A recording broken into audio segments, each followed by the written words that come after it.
मुल्क और कौम का इतना भी ना मियार गिरे, मुल्क और कौम का इतना भी ना मियार गिरे कि सुर्खियां देखते ही हाथों से अखबार गिरे।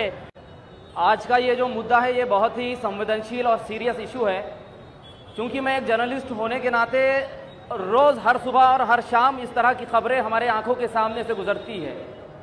कभी हम उन्नाव की बात करते हैं, कभी कठुआ की बात करते हैं, कभी हाथरस की बात करते हैं, तो देश के किसी कोने में से ये खबर आती है कि आज किसी बेटी की इज्जत लूट ली गई, आज किसी बहन के आंचल से उसका दुपट्टा छीन लिया गया, तो कहीं पर किसी बेटी का रेप और मर्डर की घटना सामने आती है।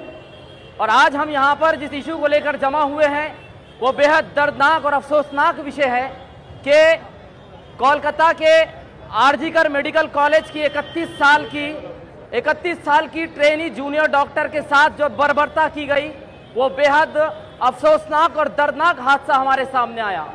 एक समाज होने के नाते और एक इंसान होने के नाते ये हमारे लिए बेहद अफसोसनाक खबर है।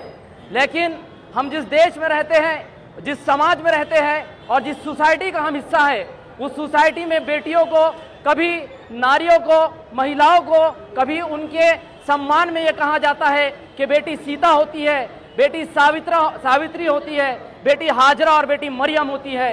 लेकिन जब इस तरह की खबरें आंखों के सामने से गुजरती है तो बहुत ही अफसोस और दर्द महसूस होता है। और this is really very painful and shameful कि हम आज ऐसे संवेदनशील इशू पर खड़े हुए हैं।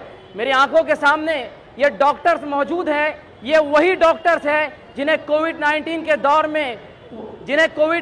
दौर में फ्रंट लाइन वॉरियर्स कहा गया था। लेकिन आज यही वॉरियर्स अपने अधिकारों की लड़ाई लड़ रहे हैं। आज यही वॉरियर्स, यही बेटियां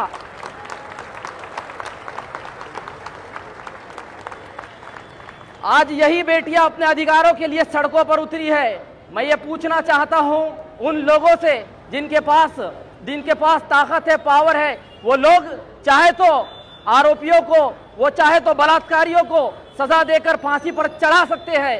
लेकिन आखिर कौन सी चीज है जो बलात्कारियों को फांसी नहीं देने देती? आखिर कौन सी चीज है कि कोई ऐसी उदाहरण और कोई ऐसी एग्जाम्पल पेश नहीं कर सकती कि दुनिया के अंदर ये संदेश जाए कि भारत में अगर किसी बेटी के साथ बलात्कार होता है तो भारत में इस तरह की पनिशमेंट दी जाती है। लेकिन अफसोस होता है कि कहीं ना कहीं प्रशासन और शासन की लापरवाही या फिर लापरवाही की वजह से या सुस्ती की वजह से इंसाफ नहीं मिल पाता।